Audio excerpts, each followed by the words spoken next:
Perfecto. Entonces tenemos acá este tercer problema que consta de un ciclo de Stirling ideal, opera con 1 kilogramo de aire entre depósitos de energía térmica a 27 grados Celsius y 527 grados Celsius. La presión máxima del ciclo es de 2000 kilopascales y la presión mínima es de 100 kilopascales. Nos piden determinar el trabajo neto que se produce cada vez que se ejecuta el ciclo y la eficiencia térmica de dicho ciclo. Entonces, vamos a suponer las suposiciones de aire estándar, cambios de energías despreciables y CPs y CVs, calores constantes, ya que el problema no nos indica que los valores, que los calores específicos varían. Entonces, lo suponemos como constantes. ¿Esto para qué? Para poder resolver el ejercicio de manera que no tengamos que recurrir a las tablas termodinámicas, sino vamos a utilizar ecuaciones ya conocidas para, por ejemplo, procesos eh, isentrópicos a entropía constante que ya conocemos. ¿Ok? Entonces, igualmente, comenzamos con la gráfica de temperatura versus entropía para el ciclo de Stirling. Entonces, comenzamos con una expansión a temperatura constante, un ingreso de calor del estado 1 al estado 2. Del estado 1 al estado 2 a temperatura constante, ingresa calor del estado 2 al estado 3. Tenemos un proceso a presión constante donde bajamos de la temperatura máxima a la temperatura mínima del ciclo. De 3 a 4 se da el rechazo de calor. En este caso, de 3 a 4 se da el rechazo de calor a la temperatura mínima del ciclo. Y de 4 a 1 a volumen constante, tenemos el proceso donde eh, de 4 a 1 pasamos de la temperatura baja a la temperatura alta, donde de 1 a 2 se da el ingreso de calor. Aquí vemos la diferencia para el ciclo de Stirling con respecto, es muy similar al ciclo de Carnot, pero desfasamos un poquito los procesos, los movemos y ya el estado 1 con el estado 4 no coinciden, no son isentrópicos y el estado 2 con el estado 3 tampoco son isentrópicos. Entonces vemos como que se desfasan un poquito, teniendo como resultado que la entropía es distinta para todos los estados. Okay, del estado 1 al estado 2 se da el ingreso de calor, del estado 3 hacia el estado 4 se da el rechazo de calor.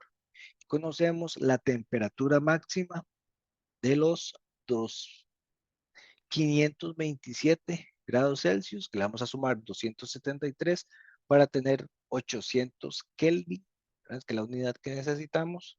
Y la temperatura mínima son los 27 grados Celsius más los 273, tenemos los 3000 Kelvin. Entonces ya tenemos el rango de temperaturas en el cual opera nuestro ciclo de Stirling. ¿Ok?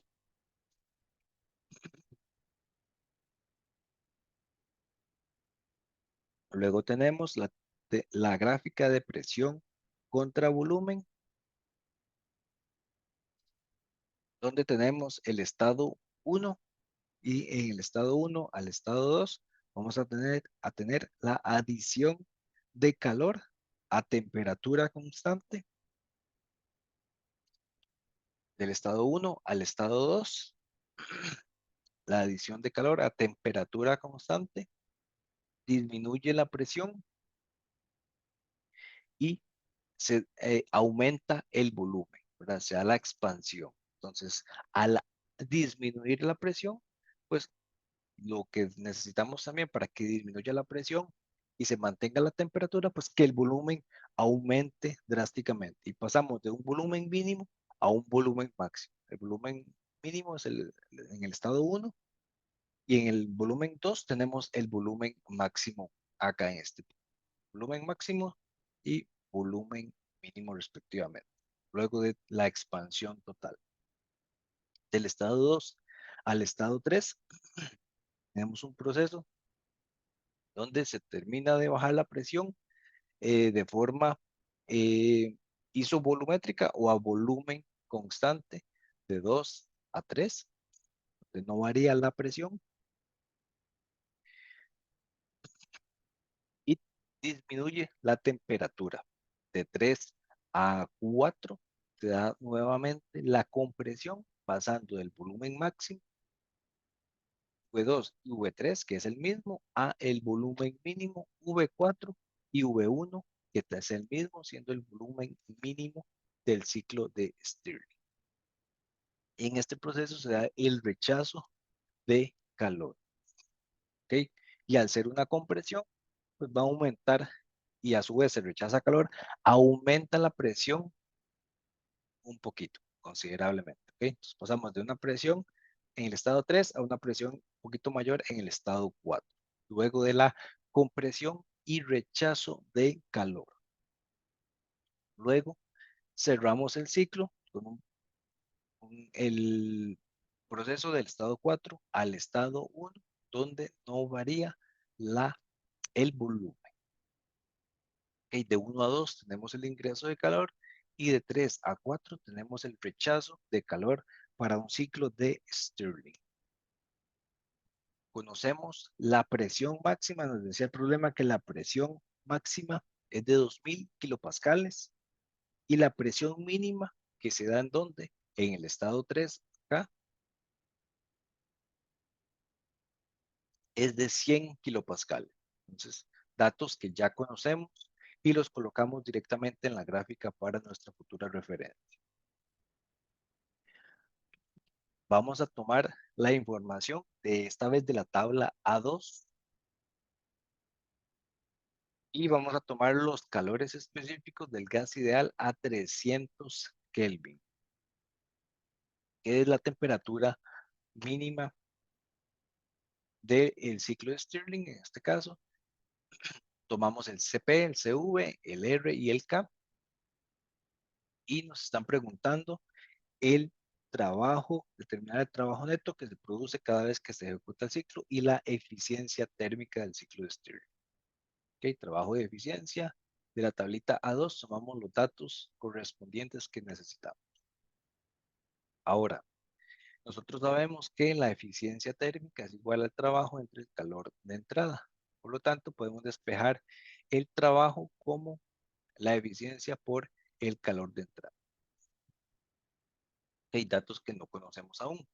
Entonces, sabemos que para un proceso isotérmico del estado 1 al estado 2, ¿verdad? Donde se adiciona calor, ese calor para un proceso isotérmico lo podemos calcular como la temperatura por el cambio de entropía.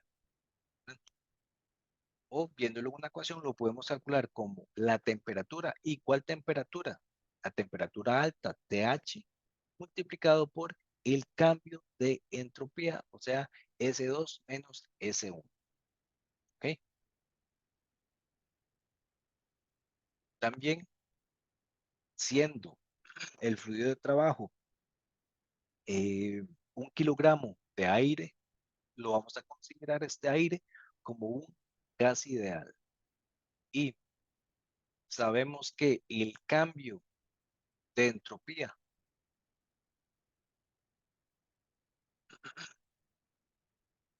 para un proceso isotérmico lo podemos calcular como S2 menos S1. Esta parte de la ecuación lo podemos calcular como el CP por el logaritmo natural de T2 entre T1 menos R por el logaritmo de P sub 2 y P sub 1. Y la eficiencia la calculamos como 1 menos el, la temperatura mínima del ciclo entre la temperatura máxima, TL entre TH. ¿Okay? De esta forma podemos encontrar, ya tenemos una ecuación, un camino para encontrar la eficiencia térmica y otro camino para encontrar donde volvemos a encontrar el calor de entrada y así encontrar el trabajo. ¿Okay? Ya desarrollamos un camino para poder llegar a nuestras soluciones.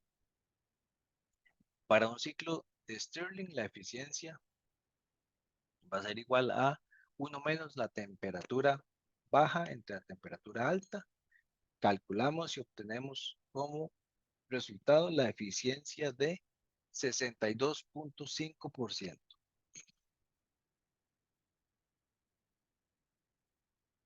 En el estado 1 al estado 2 se da esa adición de calor. Y ya vimos que la podemos calcular como la temperatura, ¿cuál? La temperatura alta por el cambio de entropía, de la cual podemos calcular el cambio de entropía con la ecuación que vimos anteriormente, en donde también sintamos que podemos simplificarla, ya que la temperatura del estado 1 es igual a la temperatura del estado 2, tanto logaritmo de 1 igual a 0, se cancela esta parte de la ecuación y nos queda como resultado que el cambio de entropía es igual a, mantenemos en negativo, por la constante del gas ideal R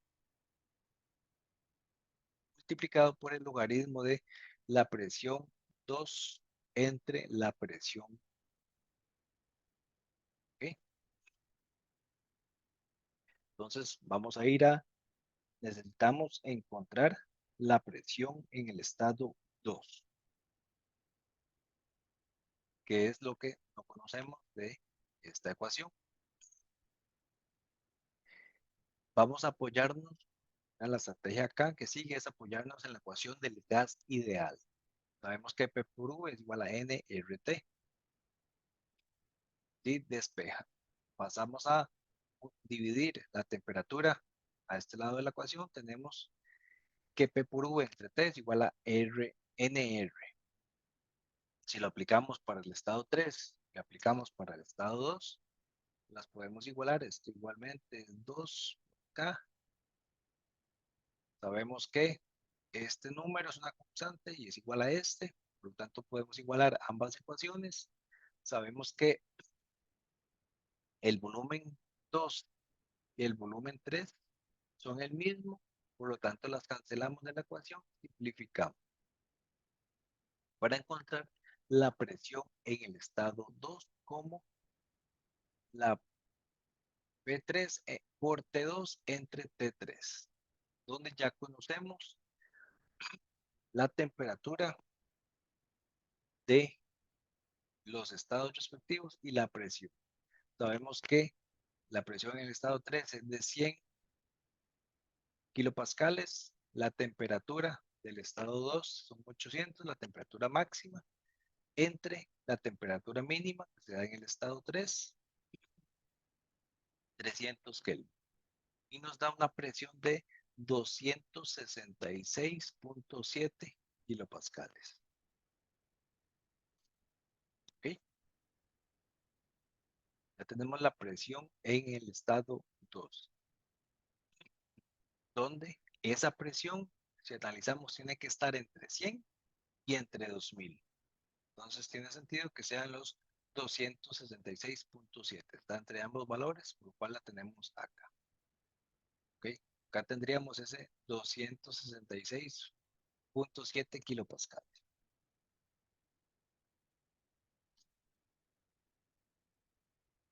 Ahora, si ya tenemos la presión en el estado 2, nos devolvemos a la ecuación anterior donde nos hacía falta, ¿quién? La presión en el estado 2. Y ahora sí calculamos. Calculamos la diferencia de entalpías, perdón, de entropía del estado 2 menos el estado 1 igual a 0.5782 kilojulios sobre kilogramo. ¿Ok? Por lo tanto, el calor de entrada va a ser a la temperatura alta multiplicado por el delta S o 800 Kelvin por 0.5782 kilojulios sobre kilogramo por Kelvin. Nos da como resultado un calor de entrada de 462.6 kilojulios sobre kilogramo.